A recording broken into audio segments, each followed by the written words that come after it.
अरे गुजारा ना होला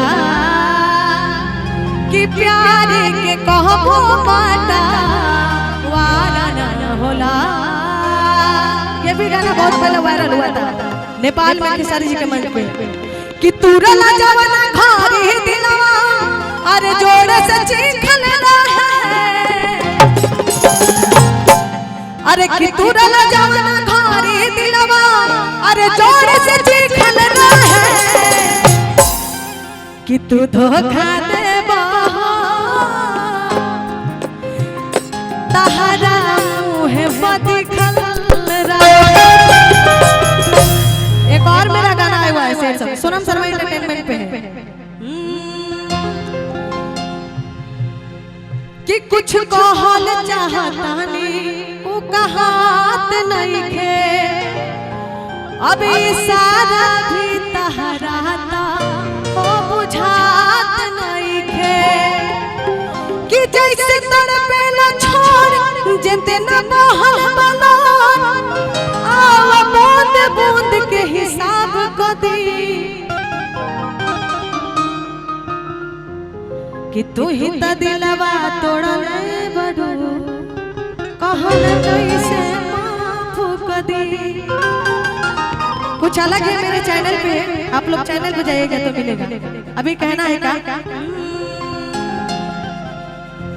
एक और था कि सनहिया लगावल भैया बजेगा इसी गाना को बजाना कि सनहिया लगावल अरे बहुत बात नहीं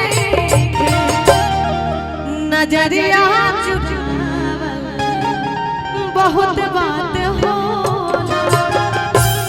इस पे था मेरा गाना नया डिमांड है कि अपने आप से जिंदगी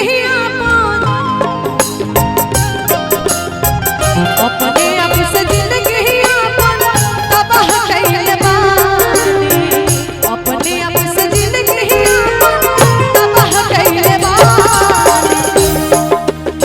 इधर है। अच्छा इनके कितने लोग फैन हैं? इनके प्रीति जी का कितने लोग हैं? हाथ में कोई नहीं है। कितने लोग हैं?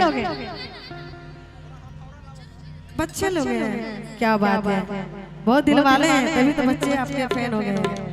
कहना है कि अपने आप से जिंदगी तबाह कइले बानी अपने आप से जिंदगी तबाह कइले बानी प्यार का के तोहरा से गुनाह कइले बानी प्यार का के तोहरा से गुनाह कइले बानी अपने आप से जिंदगी तबाह कइले बानी अपने आप से जिंदगी तबाह कइले बानी प्यार का के तोहरा से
बदनाम हो गए प्रीति जी, इश्क किए बदनाम हो गए, चर्चे हमारे सरेआम हो गए।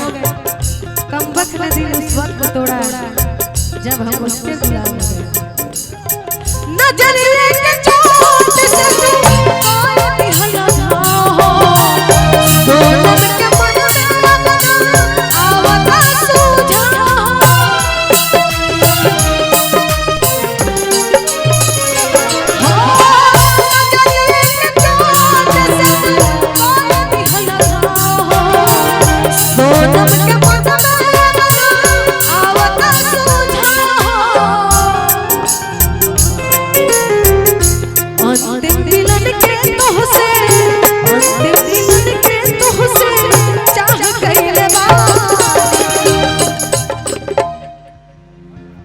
अंतिम मिलन के तोहसे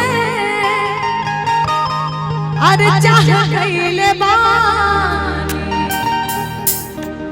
कि प्यार का के तोहरा से गुनाह गईले बानी।